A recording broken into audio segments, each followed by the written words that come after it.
안녕하십니까, 오영규입니다.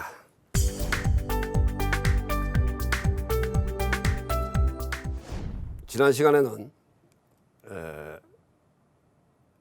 혁신의 완성을 위해서 리더가 갖춰야 될 역량 중에서 바로 경영관리 능력과 커뮤니케이션 능력에 대해서 말씀을 드렸습니다.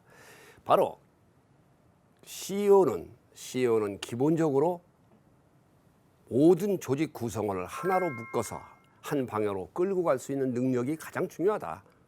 물론 전문가도 필요하지만 그 전문 지식에 대한 일반적 지식을 토대 위에서 바로 경영 전체를 관리할 수 있는, 조직 전체를 끌고 갈 수 있는 경영관리 능력이 갖춰야 된다. 그런 면에서 비록 기관장이 우선적으로 고려되는 것은 경영관리 능력이고 플러스 각 분야에 대한 전문 지식을 일반적으로 갖추게 하는 그런 방향에서 갖춰야 된다. 그렇게 함으로써 뭐냐? 바로 구성원 모두와 그런 경영관리 능력을 갖춰야만이 구성원 모두와의 커뮤니케이션이나 또는 소통, 또 바로 열린 마음으로 대화를 할 수 있는, 그렇게 함으로써 모든 구성원과의 생각과 방향이 CEO가 가지고 있는 생각과 방향과 일치시킬 수가 있는 것이다. 그런 차원에서 경영관리 능력이 가장 중요한 세 번째 요소다. 그렇게 말씀을 드렸습니다. 이런 기본적 지식이 경영관리 능력이 갖추고 있을 때 바로 가능한 것 중에 하나는 현재 가지고 있는 상황에 대한 논의, 그리고 어떤 과제에 대한 토론, 또 그 토대 위에서 문제를 해결할 수 있는 문제 해결 능력을 갖추는 것입니다. 우리 사회가 가장 취약한 부분이 뭐냐면 논의 구조가 형성되어 있지를 않습니다. 어떤 주제가 있고 어떤 상황이 있으면은 또 그 상황에 대처할 수 있는 정책을 또는 사업을 만들려고 할 때 전체적으로 관련되는 사람들이 모여서 논의하고, 그 논의 과정에서 제기될 수 있는 문제가 될 수 있는 부분에 대한 논의를 하고, 그것을 해결할 수 있는 방법을 서로 아이디어를 내서 하나의 대안들을 모아놓고 그 대안 중에서 가장 최적의 방법을 선택하는 것이 CEO의 기본적인 역량입니다. 그게 문제 해결 능력이죠. 그런데 그런 것에 대한 논의 구조가 우리는 되어 있지 않습니다. 정부에서 논의 구조가 가장 활발하게 되어 있던 때는 제가 기억하는 것으로서는 과거 노무현 정부 시절의 노무현 대통령입니다. 그건 뭔가요? 대통령은 국가의 CEO입니다. 최고 지도자죠. 리더입니다. 그렇기 때문에 국가적 과제나 국가적 사업이 있을 때 그것을 결정하기 위해서는 거기에 관련되어 있는 장관, 전문가를 모아놓고 논의를 하고, 거기서 예상하지 못했던 과제들을 점검하고, 그 점검된 결과로서 어떤 대안이 가장 적절한 방법이냐를 논의하고, 그 중에서 가장 최적의 방법을 선택하는 것이 CEO입니다. 그 CEO가 국가는 대통령이죠. 그 대통령이 그런 논의 구조를 활성화를 해야 됩니다. 현안이 발생됐거나 어떤 사안이 있을 때 또는 미래의 중요한 사업을 결정할 때는 반드시 그런 논의 구조를 통해서 점검하고 가장 최적의 정책을 선택할 수 있는 능력이 있어야 됩니다. 그렇게 가기 위해서는 중요한 것은 CEO가 현 상황에 대한 논의할 수 있는 자신감이 있어야 됩니다. 첫 번째는 자신이 없으면 논의하지를 못합니다. 논의를 진행하지도 못합니다. 논의 얘기하라고 하고 얘기 나온 것에 대해서 최종의 선택을 할 수 있는 능력을 갖지 않은 사람들이 너무도 많습니다. 근데 그것이 CEO가 또는 대통령이 그 자신을 있다면 어떤 현안이든지 놓고 공개적으로 토론을 하고, 토론해서 자기가 생각하고 있는 우려되는 부분에 대해서 주제를 대해서 논의를 하고 점검을 하고, 거기서 또 그러면은 그런 것을 해소할 수 있는 방법을 다 얘기하게 하고, 거기서 가장 적절한 방법을 선택해서 정리해 주는 것, 그게 CEO 아닙니까? 그게 대통령 아닙니까? 그런 것들이 돼야만이 바로 전체적인 조직이 활발하게 어떤 문제가 생기면 바로 문제가 해결되고, 어떤 과제가 생기면 그 과제를 바로 논의해서 가장 좋은 방안을 선택하고 할 수 있는 방법입니다. 그게 문제 해결을 하는 것이고 바로 정책을 선택하는 방법입니다. 그게 결정적으로 중요한 것은 CEO입니다. 제가 공무원 생활을 오래 했습니다만 그 중에서 가장 활발하게 논의를 하고 문제를 제기하고 선택하는 그 논의 구조를 활성화시켰고 거기에서 문제 해결을 했던 것은 노무현 정부, 노무현 대통령이었다. 이렇게 저는 경험하고 있습니다. 이런 것들이 바로 정부는 국가로 따지면 대통령, 부처로 따지면 장관, 기업으로 따지면 회장 또는 사장, 기관으로 따지면 기관장이 이런 문제 논의 구조를 활성화하고 또 문제 해결 능력을 문제 해결을 할 수 있는, 즉 문제에 대한 논의와 선택을, 정책을 선택할 수 있는 능력을 갖추는 것이 필요하다. 그런 능력을 갖추는 것이 무엇이냐? 바로 경영관리 능력입니다. 그리고 커뮤니케이션 능력입니다. 대화를 할 수 있는 능력, 논의를 할 수 있는 자신감과 능력, 그리고 논의된 결과를 선택할 수 있는 능력, 이런 것들이 다 경영 능력이죠. 그런 것들이 바로 리더의 역량 중에서 중요한 요소 중에 세 번째 요소다. 저는 그렇게 보고 있습니다. 네 번째로는 바로 솔선수범과 언행일치입니다. 혁신은 기본적으로 혁신의 시작은 뭐라고 했나요? 제가 혁신의 일장에서 혁신의 출발해서 바로 시동을 걸고 혁신을 시작하는 사람은, 자동차에 시동을 거는 것과 마찬가지로 혁신의 시동을 거는 사람은 바로 CEO라고 했습니다. 그래서 CEO가 시동을 거는 것이고 CEO가 그 혁신의 틀을 또는 자동차를 끌고 가는 사람입니다. 그렇기 때문에 CEO의 자세가 매우 중요합니다. 그래서 CEO가 어느 방향으로 가겠다? 그래서 비전을 함께 만들고 그 비전을 선포를 하고 그걸 모든 구성원과 비전에 대한 이해를 함께 하고 거기서 해야 되는 과제들을 함께 만들고 그래서 목표를 만들어가고 이 목표가 되니까 이 목표 달성을 위해서 성과지표들을 만들어가고 그 성과지표가 나오니까 이 성과지표를 통해서 각 파트별로 미션을 주어서 일을 하게 하고 그걸 관리하고 이런 것들이 뭔가요?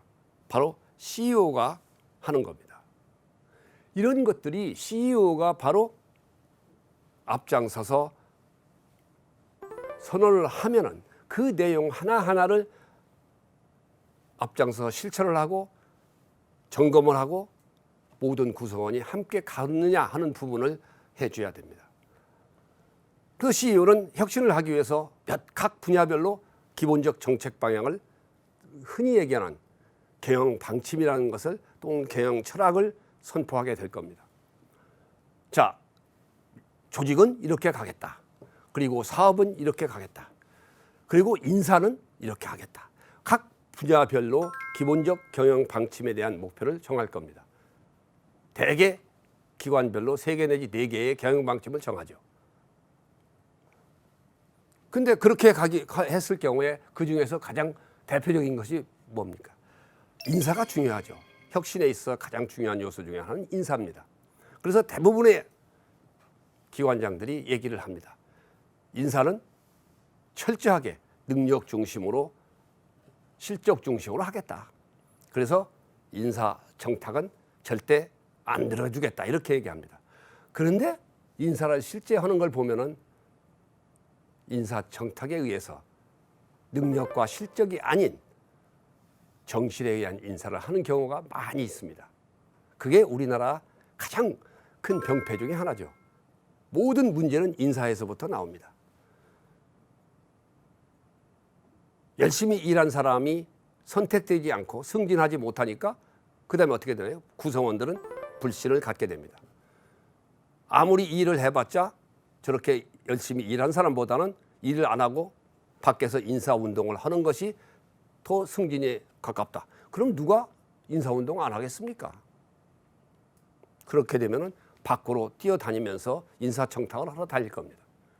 그게 뭔가요? 인사는 철저하게 실적과 능력 중심으로 하겠다 했으면 철저하게 실적과 능력 중심으로 인사를 해줘야 됩니다. 그런 경영 방침 중에 하나가 선언됐으면 반드시 해줘야 됩니다. 근데 그걸 안 해놓으면 모든 구성원은 바로 하나로 통합해서 가지를 못합니다.